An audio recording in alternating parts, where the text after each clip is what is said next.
Are you neglecting your equipment? Now, we talked about your brand new car and how you treat it differently than from your 5-year-old car. Are you neglecting your 5-year-old car? Okay. I guess it depends on my definition of neglect, right? Is not washing and waxing your car neglect? Okay. It could be a form of that. So let's think about our equipment here. Now, I'm going to show you some very disturbing slides. Okay. Hopefully, none of our facilities look like this. And for any of our younger audiences, less than 18, you can leave the room. Okay? Leaks. How many people have equipment that leak? Good, I'm glad for that. But do you accept leaks as a matter of fact for equipment? It's a piece of equipment. It's got lubricants and stuff spraying around. It's going to leak. We do not want to have that mindset. No piece of equipment should leak. And certainly we don't want to have that aspect of this. What do you think the number one safety issue with this facility was? Slips and falls. You don't even have to look at the chart, do you? Can you imagine why? Okay, very bad. And do you think the countermeasure of this absorbent hog is helping? No, pretty pitiful. Okay, here's another picture of a leak. Okay, this is a piece of grinding equipment, and they throw the coolant on it, and they're supposed to have these mist collectors that collect it up through the hose. Okay, so they're spraying a lot of coolant. Now, if you notice, and it's hard to see, but if you see where the arrow is, you see a dripping. That's a dripping of a leak. Into the bucket, which you see is full, and drips onto the machine. So we got a lot of issues going on here. Now, has anybody gone camping? Has it been raining? Have you ever had a water puddle in your tent above you in the ceiling? If you went up to this hose, took your hand under it, just like that, it was full of fluid. You just didn't want to touch it because it was going to bust any moment. So I looked at that and said, wow, that's a problem. Now, if I was doing gimbal walks, would I have noticed it? Hopefully. Okay, absolutely. So I looked at that, and I've been working at that facility for a few days, and that went on for like 3 days, just like that. And I'm thinking, well, that's unacceptable. So I went to maintenance and said, excuse me, do you guys know about this problem? Oh, yeah, we knew about it last week. All right, what are you going to do? Just curious. Well, yeah, we got to go drain that. What do you think the countermeasure for this was? Okay, yeah, they wanted a bigger bucket there. But what did they do with the hose? They replaced it. Okay, it's got a leak in it. It's got a hole in it. It's leaking.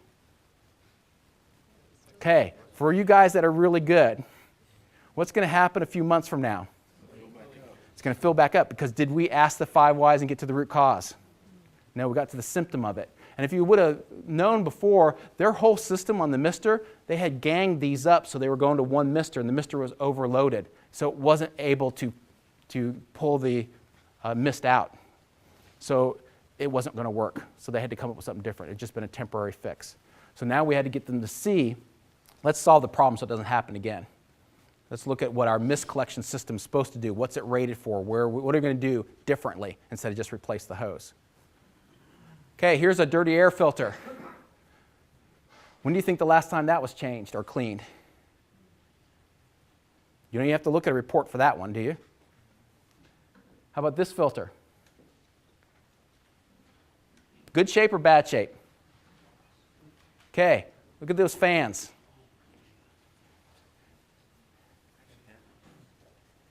When you don't have a good maintenance system in there, what are you going to see? It's not going to be pretty.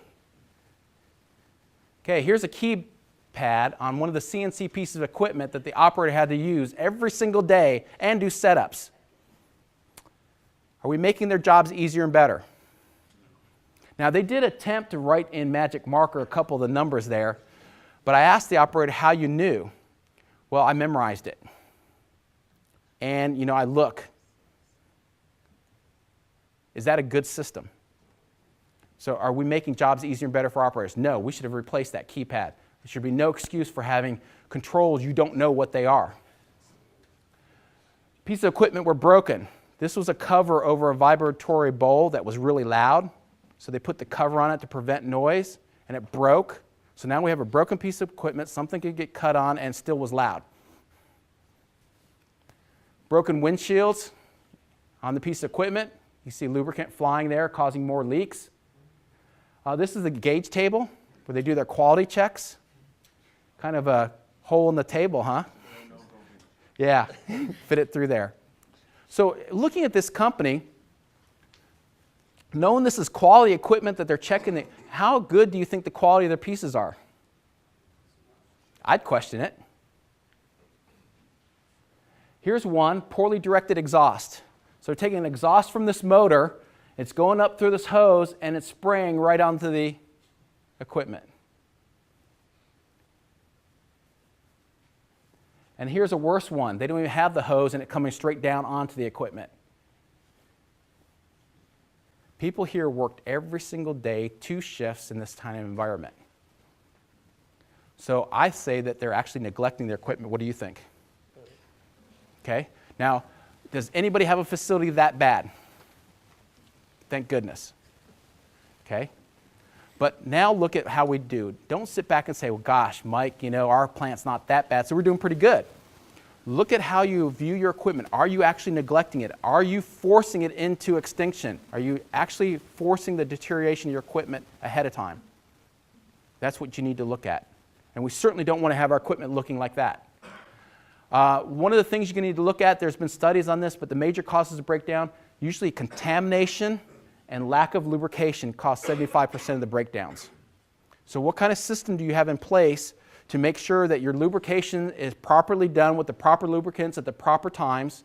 And what are we looking at contamination? Are we allowed to filter out to make sure that things are clean and dirty and it's not being contaminated?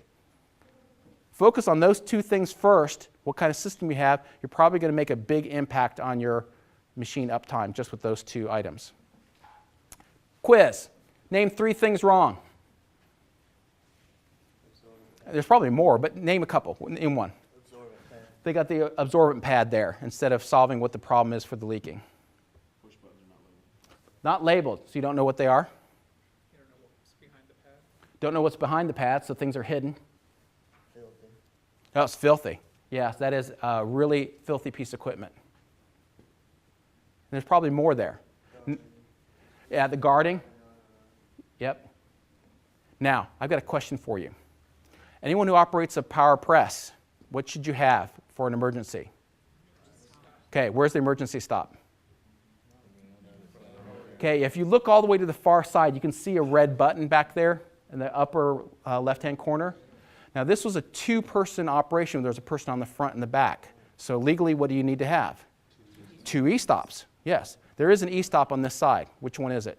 Quick, come on, emergency, which? Yellow one. Wrong. Bottom one. Okay, emergency stop is an emergency. You need to hit that button fast. You can't sit there and think about it. Okay? After doing a quick 5S, we said, oh my gosh, that is the button. The bottom one.